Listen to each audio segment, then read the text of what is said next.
Morning, my name is Lori. Welcome to my channel. Today we are working on the study in Scarlet Quilt for Build-A-Block Wednesday. I have right here the entire rest of the quilt blocks that are cut out and bagged. Today we are using this bag of pieces. It is for part 2, chapter 2. They're log cabin blocks. They make 10-inch blocks, and we are making 8.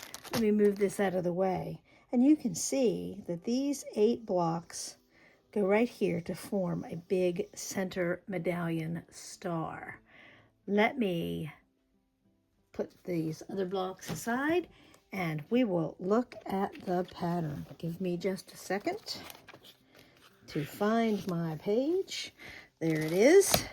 And as you know, that this is down in the comments. If you click on the word more, this is a printable PDF that is typed and much nicer looking. So let's take a look at the pieces that we have. It says, and I made this note, be careful with seam allowances. And I know personally that when I make log cabin blocks, I have to check and pay attention to my seam allowances so that my block doesn't end up too big or too small. It's a little bit of a challenge for me. So I am starting with a 3-inch center block. It says times 8, which is really times 4, because each one of these will yield 2 center blocks. So I have 4 3-inch blocks, and I have 4 backgrounds for the center. And we will make these half square triangles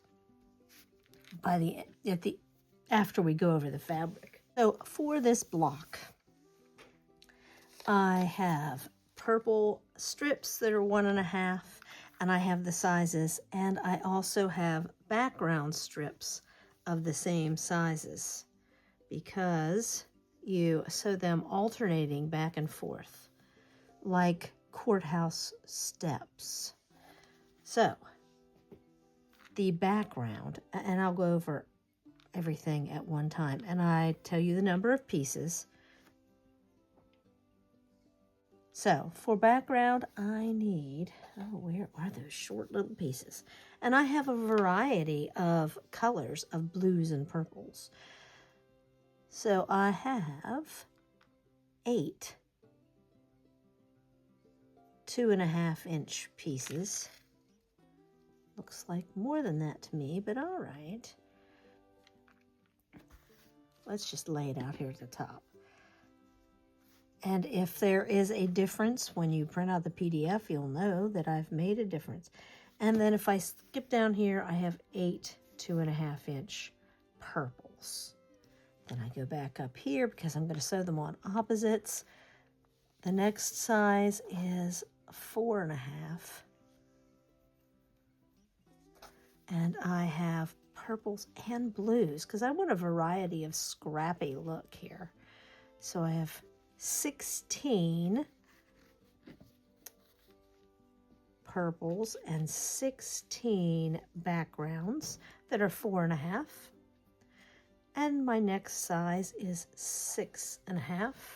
So I have, again, 16 backgrounds and 16 colors of the 6.5. And then I have 8.5-inch strips. These are all 1.5 inches wide, remember. And I have 16 of the 8.5 in colors.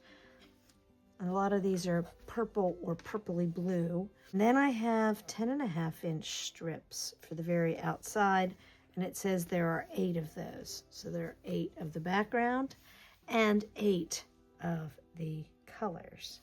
So this should be very colorful as we go. Let's get to making this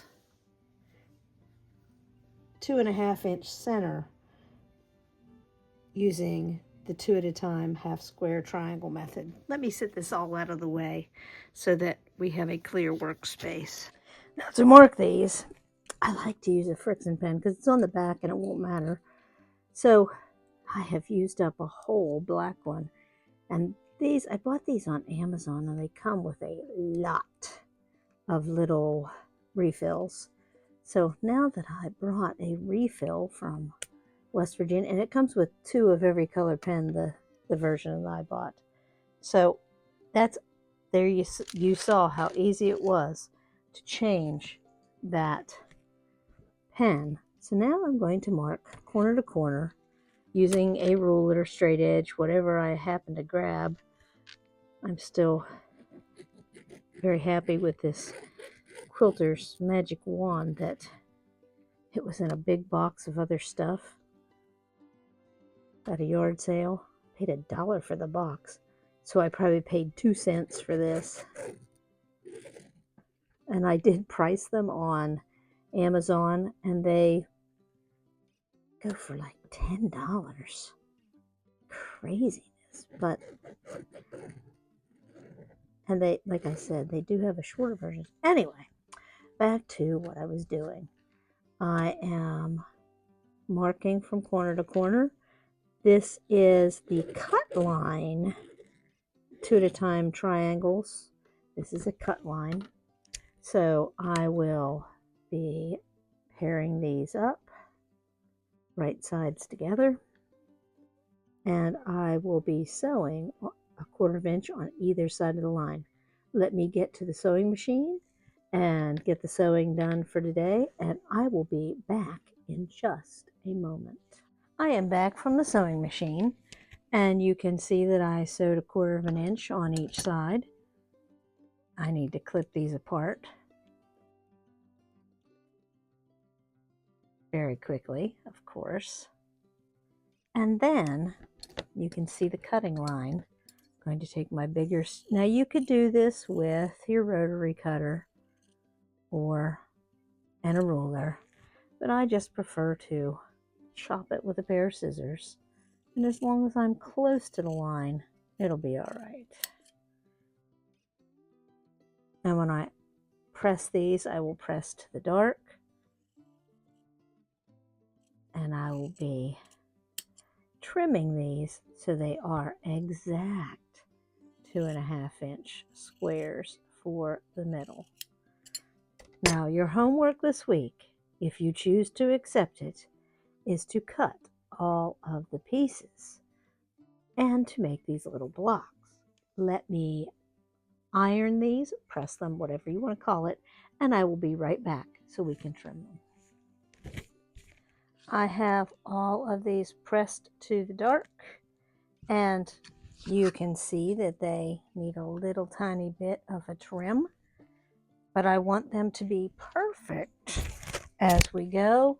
So I am going to put this on speed trim and get them done so we are ready for next week's installment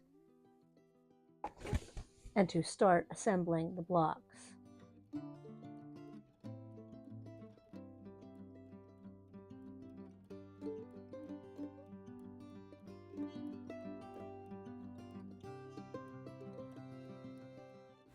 I hope you've enjoyed this first installment of 3 of the Study in Scarlet block.